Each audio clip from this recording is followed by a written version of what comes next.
저희가 묵상하는 매일 성경 본문을 가지고 당분간 제가 주일 설교를 진행하고 있는데 요즘 레위기를 묵상하고 있습니다. 그래서 레위기를 제가 설교하게 됐는데 제가 세움교회에서 레위기를 처음으로 설교하는 것 같습니다. 여러분도 아마 레위기를 본문 삼아서 설교하는 것들을 많이 들어보지는 못하셨을 것 같습니다. 설교자도 레위기를 잘 설교하지 않고 또 성도 여러분들도 레위기 설교를 듣기가 참 어렵습니다. 그 이유가 무엇일까요? 레위기가 일단 재미없고 어렵기 때문에 그렇습니다. 성도들이 66권 성경 중에서 가장 재미없는 성경을 꼽으라고 한다 그러면 아마 레위기일 것입니다. 출애굽기는 좀 출애굽하는 좀 재미있는 장면도 있지만 성막 때문에 약간 어렵습니다. 그럼 레위기는 처음부터 끝까지 이 제사를 설명하고 있기 때문에 도대체 무슨 말을 하는지 그것을 이해하기가 매우 어렵습니다. 그래서 레위기를 잘 읽지 않고 설교도 하지 않는 경우가 많습니다. 더군다나 레위기를 또 깊이 하게 되는 이유는 무엇이냐면 이 레위기의 제사법을 언급하고 있는데 레위기에 있는 제사법이 예수 그리스도께서 오심으로 말미암아 완전히 폐지가 되었다는 것입니다. 이미 파기체분된 제사법이기에 우리가 이것을 열심히 읽어서 얻는 유익이 무엇일까? 이미 파기된 것인데 왜 이것을 읽어야 할 것일까? 이러한 생각이 들기 때문에 우리는 레위기를 조금 읽지 않고 또 설교 속에서도 자주 들을 수가 없었던 것입니다.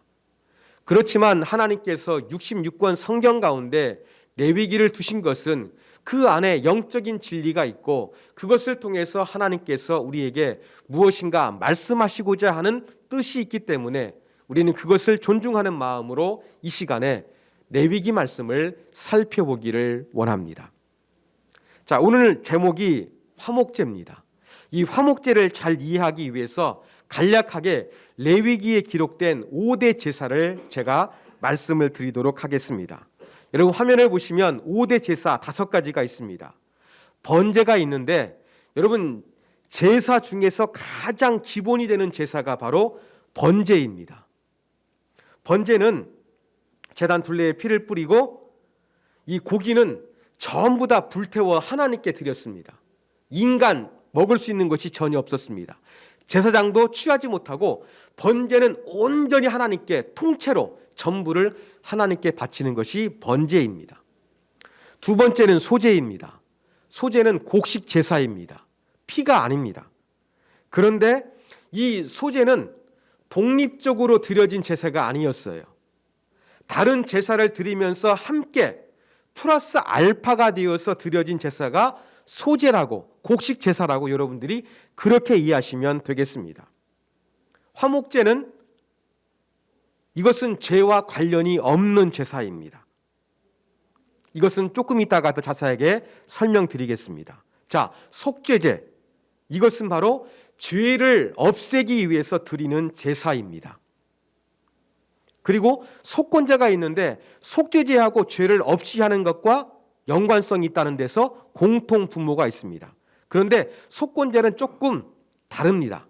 뭐냐면 잘못은 했지만 잘못한 거에 대해서 되갚아줘야 돼요. 배상을 해줘야 되는 것이 바로 속건제입니다. 여러분 이렇게 간단하게 레위기에 있는 5대 제사를 간단하게 여러분들이 한번 기억하셨으면 좋겠습니다. 자, 그러면 제가 5대 제사를 간략하게 설명해 드렸습니다. 이 화면을 가만히 두시고 제가 구약의 가상 인물을 한번 여러분에게 말씀을 드리겠습니다. 이 사람이 어떠한 제사를 드렸을까? 한번 여러분들이 제 말씀을 듣고 생각해 보셨으면 좋겠습니다. 자, 구약 시대에 요아킴이라는 유대인이 있었습니다. 이 사람은 사해 바다에서 소금 덩어리를 캐내어 저 시리아에 있는 다메섹에 가서 판매를 해서 생계를 유지하는 사람이었습니다. 그런데 가난한 사람이었기 때문에 여행할 때에도 이 낙타와 노새가 늦고 장비가 빈약했습니다. 그런데 자기의 집에서부터 다메섹 가는 것은 300km입니다. 먼 길, 여기로부터 아마 대구 정도 되는 거리인데 이 거리를 소금을 싣고서 이동을 합니다. 비가 오면 소금이 녹아 없어질 것입니다. 그리고 이 사막을 지날 때 매우 더울 것입니다. 이 사막에서 길을 잃어버리게 되면 물이 없어서 고통당하는 경험도 여러 차례 있었을 것입니다. 요아킴이 거의 이 모든 위기를 잘 극복하고 이제 다메섹에 거의 도착하기 직전이었습니다. 그런데 갑자기 강도떼를 만나게 되었습니다. 강도떼를 만나서 내 모든 것이 이제 허무하게 끝나는구나. 이러한 찰나 갑자기 수십 명의 군사들이 나타나서 요아킴을 도와줬습니다. 그는 잃어버린 것이 아무것도 없었습니다. 요아킴은 생각했습니다. 하나님이 나를 위해서 보내신 천사들이구나. 이러한 생각을 했습니다. 무사히 다메섹에 도착했고 소금 판매도 하는데 생각보다 좋은 가격에 소금을 판매하고 무사히 자기의 고향 땅으로 돌아오게 되었습니다. 자, 그러면 이 경건한 신앙을 가졌던 요아킴이 하나님 앞에 이제 제사를 드리게 됩니다. 여러분, 어떠한 제사를 드렸을 것이라고 생각되십니까? 어떤 겁니까? 5가지 중에서 먼저 요아킴은 번제를 드렸을 것입니다. 번제는 기본이 되는 가장 기본적인 제사라고 말씀을 드렸죠. 하나님의 도우심의 은혜가 있으니까 너무나 감사하니까 통째로 모든 재물을 하나님께 바친다는 의미에서 먼저 번제를 드렸습니다. 그 다음에 드렸던 제사는 무엇이냐면 화목제를 드렸습니다. 죄가 관련이 없이 하나님의 은혜에 감사했기 때문에 자발적으로 자원해서 드린 것이 바로 이 화목제였다고 우리가 그렇게 이야기할 수가 있습니다. 자, 이제 본문의 주제인 화목제에 대해서 우리가 조금 더 자세하게 살펴보도록 하겠습니다. 화목제는 쉘라밈입니다. 여러분, 샬롬이라는 단어 아시죠? 평화, 평안, 이러한 의미를 가지고 있는 단어인데 바로 화목, 평화와 관련된 제사가 바로 이 화목제인 것입니다. 화목제는 죄와 관련이 없이 하나님과 이미 화목한 상태에 대한 기쁨과 즐거움과 감사를 표현하는 제사입니다. 근데 화목제에도 종류가 3종류가 있었습니다. 여러분, 이 화면을 보시면 감사의 화목제가 있었습니다.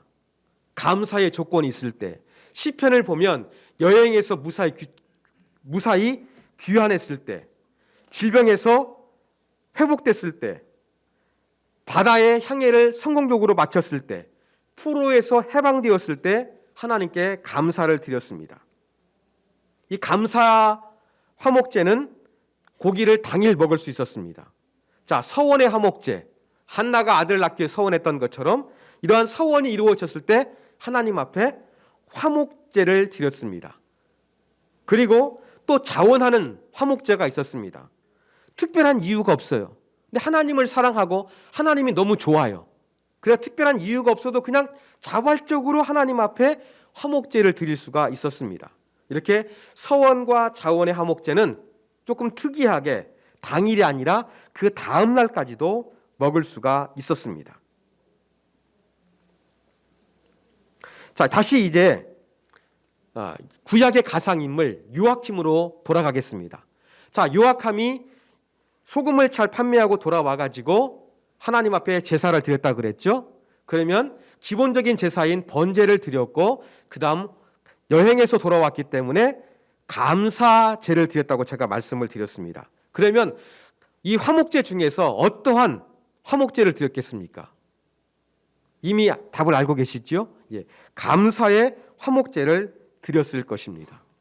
그러면 이제 그 요아킴이 드렸던 이 번제와 화목제물이 있는데 이 제물로 바쳐진 것들이 어떻게 되었을까?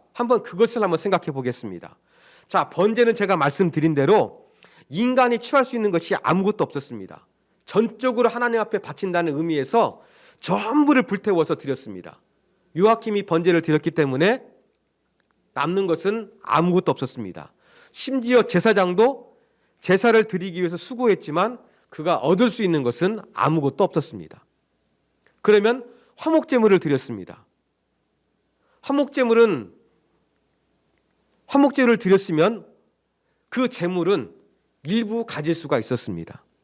여러분, 화목제물의 특징은 바로 무엇이냐면 제사를 드리는 사람이 그 제물을 되돌려 받을 수 있는 유일한 제사였습니다. 어떤 제사는 제사장만 먹을 수가 있었는데 일반 백성이 먹을 수 있는 제사가 바로 화목제물이었습니다. 그런데 이 화목제물로 되돌려 받은 제물은 혼자 먹는 것이 아니라 가족이나 이웃과 함께 나누어 먹도록 하나님께서 규정을 하셨습니다. 그러면 화목제물로 바쳐진 동물을 한번 생각해 보십시오. 어떠한 동물을 드렸겠습니까?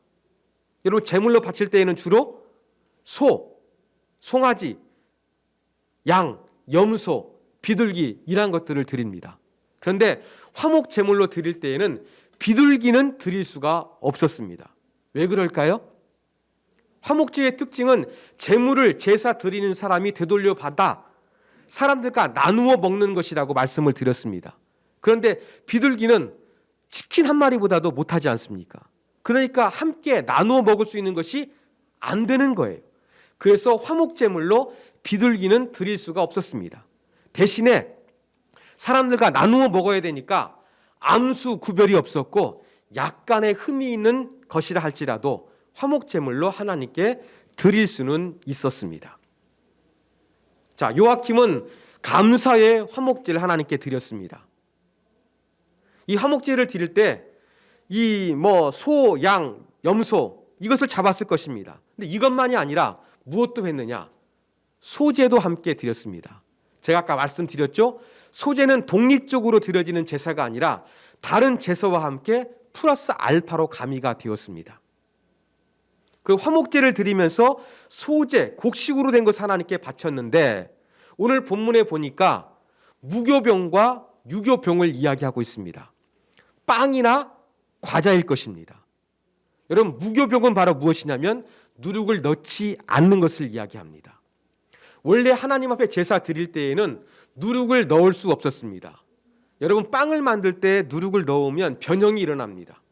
하나님 앞에 온전한 것을 드리기 위해서 변형이 일어날 수 있는 이 누룩을 하나님께서 배제케 하셨습니다. 그래서 원래 하나님께 드리는 것은 누룩을 넣지 않아야 되는데 누룩이 들어가지 않는 떡도 하나님께 드리지만 화목제에서는 누룩이 들어간 빵도 하나님께서 바치라고 하셨습니다. 그 이유가 무엇일까요? 여러분, 빵을 만들 때 누룩을 왜 넣습니까? 더 맛이 있기 때문에 그렇습니다. 여러분, 화목제의 특징은 제물을 돌려받아서 사람들이 먹을 수 있는 것이라고 말씀을 드렸습니다.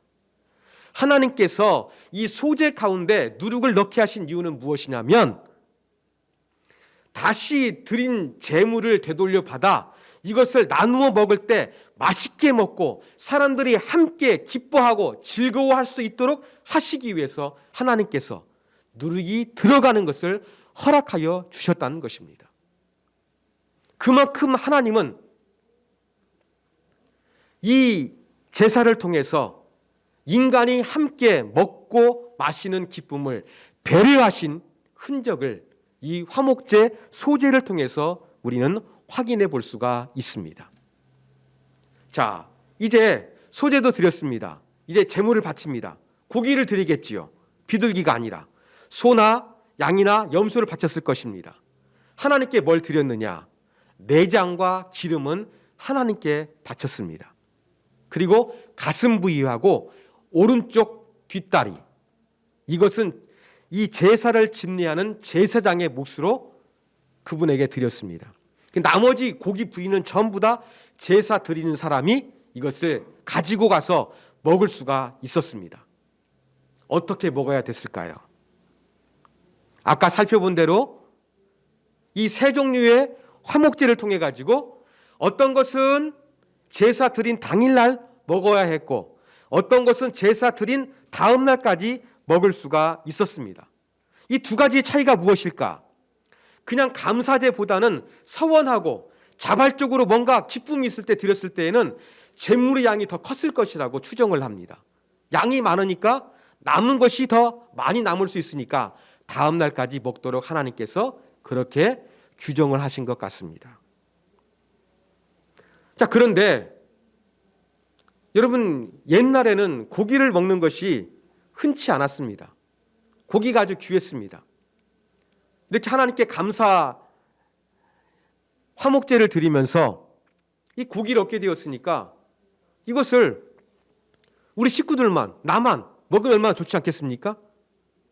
근데 하나님은 저장해 놓고 오랫동안 먹지 않고 이것을 당일이나 그 다음 날까지 빨리 먹으라고 말씀하셨습니다. 그 이유는 두 가지가 있는데 첫 번째 이유는 바로 무엇이냐면 여러분, 위생학적인 이유 때문에 그렇습니다. 여러분, 고대 사회에서는 그렇게 지금처럼 냉장할 수 있는 그러한 기술이 많지 않았습니다. 그래서 고기를 제물로 하나님께 드렸을 때에는 이것이 부패하고 상하기 전에 빨리 먹어라 하는 그러한 의미에서 하나님께서 당일이나 그 다음 날까지 먹으라고 허락하신 것입니다. 두 번째 이유는 바로 화목제가 함께 나누어 먹는 특징과 관련이 있습니다. 사회학적인 이유가 있는 것입니다. 여러분, 화목제는 나 혼자 잘 먹고 나 혼자 기뻐하는 이기적인 제사가 아니었습니다. 하나님의 은혜가 너무나 크고 감사하기 때문에 그 사랑을 이웃들과 함께 나누는 제사였습니다. 그래서 이제 사회학적으로 함께 고기가 귀한 시대에 고기를 나누어 먹음을 통해 가지고 사람들과의 관계를 더욱더 화목하게 하고 사랑으로 만들고 갈등과 어려움을 제거할 수 있는 기회가 되는 것이 바로 화목제물을 함께 먹는 것이었습니다. 그래서 고기를 아낌없이 빨리 사람들과 나누어서 함께 먹으면서 파티를 열어서 즐거운 가운데 화목한 관계를 유지하라는 의미에서 이 화목제물을 빨리 먹도록 하나님께서 그렇게 규정하셨던 것입니다. 이게 바로 화목제입니다. 이 화목제, 우리에게 어떤 의미가 있겠습니까? 이것을 우리가 한번 예수님에게 적용해 볼 수가 있겠습니다. 여러분, 예수님은 우리 죄를 위해서 십자가에 달려 죽으셨습니다. 우리를 대신해서 우리 죄를 없애기 위해서 예수님이 친히 제물이 되신 것입니다. 자, 그러면 예수님께서 자기 몸을 제물로 바치셨는데 어떤 제물로 드리신 것이겠습니까? 구약의 5대 제사 말씀을 드렸죠. 예, 어떤 제물로 예수님께서는 자기 몸을 바치셨을까요? 우리가 흔히 생각할 때에는 우리 죄를 없애야 되니까 이 속죄제라고 생각하기가 쉬울 것입니다. 그런데 성경은 예수님께서 자기 몸을 들이신 것을 화목제목이라고 표현합니다. 요한 1서 4장 10절. 하나님이 우리를 사랑하사 우리 죄를 속하기 위하여 화목제물로 그 아들을 보내셨음이니라, 이렇게 말씀하고 있어요. 죄를 없애게 하는데 화목제물이라고 표현하고 있습니다. 여러분, 화목제물의 특징이 무엇이었습니까? 함께 나누어 먹는 것입니다. 6월절 만찬을 생각해 보십시오. 이것은 내 몸이다, 받아 먹으라 말씀하셨습니다. 포도주를 가지고서 이것은 내가 흘리는 피다, 받아 마셔라, 이렇게 말씀하셨습니다. 예수님은 우리 죄를 위해서 제물이 되셨지만 자기 몸을 제자들에게 먹을 수 있도록 그렇게 함께 나누셨기 때문에 신약 성경은 예수님의 죽음을 화목제물이 되신 걸로 표현하고 있는 것입니다. 그리고 더 나아가 예수님이 화목제물이 되신 것뿐만 아니라 우리에게도 이렇게 화목한 모습을 닮아야 된다고 말씀하고 있습니다. 고린도후서 1장 18절 다 같이 한번 읽도록 하겠습니다. 읽습니다. 그가 그리스도로 말미암아 우리를 자기와 화목하게 하시고 또 우리에게 화목하게 하는 직분을 주셨으니, 예수님이 하나님과 우리 사이를 화목하게 하셨을 뿐만 아니라 이제 우리도 화목하게 하는 직분, 사명을 가지고 살아가도록 저와 여러분을 부르셨다는 것입니다. 그렇다고 한다 그러면 구약의 5대 제사 중 화목제는 이미 끝나버린 제사가 아니라 어떻습니까? 예수님에게도 적용되고 우리에게도 그것이 영적인 유익이 있기 때문에 화목해 하는 직분을 감당하라고 말씀하고 있다는 교훈을 우리가 얻게 되는 것입니다. 이렇게 구약의 화목제는 신약의 예수님과 연결되고 우리와도 연결된다는 중요한 교훈점을 오늘 말씀을 통해서 우리는 얻게 됩니다. 그러나 이것이 전부가 아니라 또 한 가지 배울 수 있는 교훈점이 있습니다. 여러분, 제사는 오늘말로 이야기하면 예배입니다. 예배는 누구에게 드립니까? 하나님께 드립니다. 하늘에 계신 하나님을 생각하면서 저와 여러분이 예배를 드립니다. 그러면 우리는 예배는 하늘을 향한 하나님, 이 수직적인 것이라고 생각하기가 쉽습니다. 그런데 화목제는 어떠한 특징이 있었습니까? 감사한 하나님의 은혜를 이웃과 함께 잔치를 베풀어 나누는 특징이 있다는 것을 우리가 살펴보았습니다. 그러면 예배에는 하나님만을 생각하는 수직적인 기능이 있는 것이 아니라 예배에는 또한 예배를 통해서 다른 사람들과 더 좋은 관계, 사랑의 관계, 이것을 만들어가는 수평적인 기능도 있다는 것을 우리가 잊지 말아야 할 것입니다. 여러분, 이러할 때 있지 않습니까? 내가 뭔가 기도하고 뭔가 내가 소망한 게 있었는데 하나님이 내 기도를 응답해 주셨어요. 너무나 감사하고 너무나 좋아요. 그러면 하나님 앞에 하나님 감사합니다. 하나님을 찬양합니다. 그 영광을 하나님께 돌려드립니다. 그런데 그걸로 끝이 아니라 하나님께서 내게 행하신 일이 너무나 좋기 때문에 이것을 말하고 싶어요. 자랑하고 싶어요. 간증하고 싶은 그런 욕구가 들 때도 있지 않습니까? 그렇습니다. 그리고 너무나 하나님께로 받은 사랑이 너무나 크기 때문에 어떤 때에는 내 가지고 있는 것을 사람들에게 대접을 해가지고 나누고 싶을 때가 있습니다. 여러분, 이러한 마음을 갖는 게 바로 무엇입니까?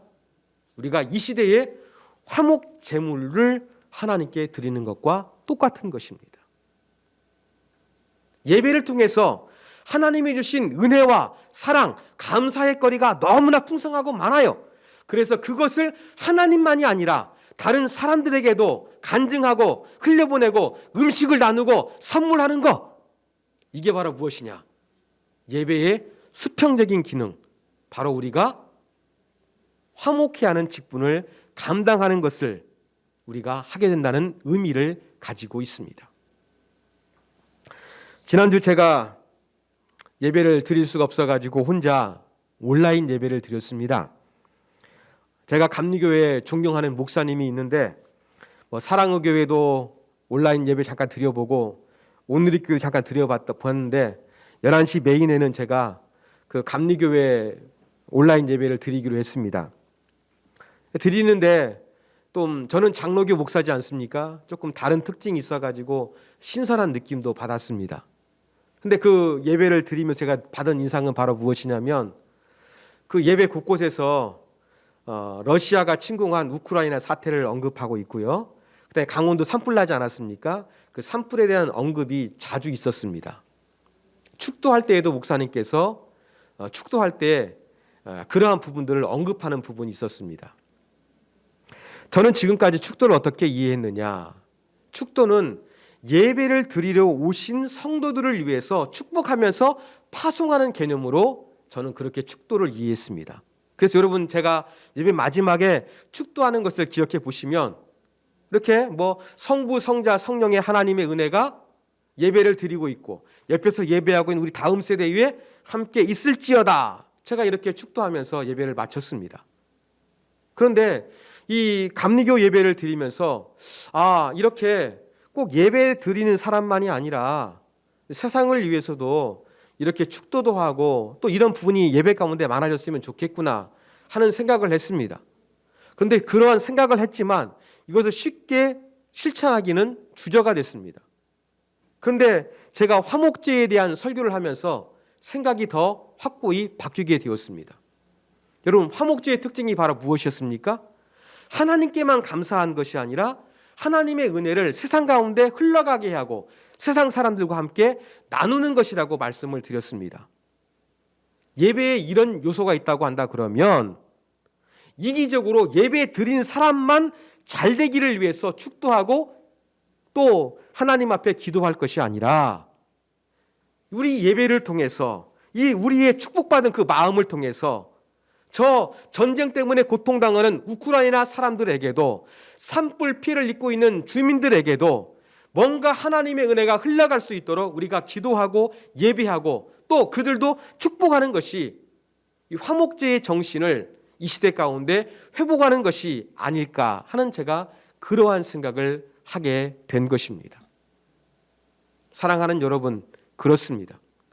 지금 코로나 시국이기 때문에 우리가 어떻게 인간과 인간 사이를 접촉하는 것을 꺼리고 있지만 그래도 우리의 마음 가운데서는 이 화목해 하시는 하나님의 은혜가 있다면 여러분에게 하나님의 은혜가 임했고 여러분의 사랑이 임했다고 한다 그러면 그 사랑을 여러분 주변 사람들과 나누는 것을 꺼려하지 않기를 바랍니다. 나누시기를 바랍니다. 표현하시기를 바랍니다. 함께 식사할 수 없지만 얼마든지 가능합니다.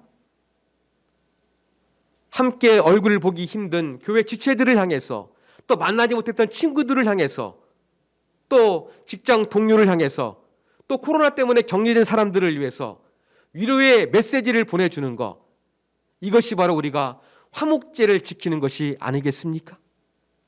요즘 보면은 또 이렇게 간단하게 그 모바일로서 간단하게 선물하는 기능도 있습니다. 비싸지 않은 거라도 커피 한 잔 쿠폰이라도 얼마든지 보낼 수가 있습니다. 여러분, 이러한 것들을 통해 가지고 우리가 하나님께 받은 은혜가 있다고 한다 그러면 비록 코로나 시국이지만 얼마든지 그 하나님께 받은 은혜를 다른 사람에게 흘려보낼 수가 있는 것입니다. 그럴 때 이 세상은 더욱더 아름다워질 것입니다. 사랑하는 여러분, 이것이 바로 우리 시대에 드려야 될 화목제의 모습입니다.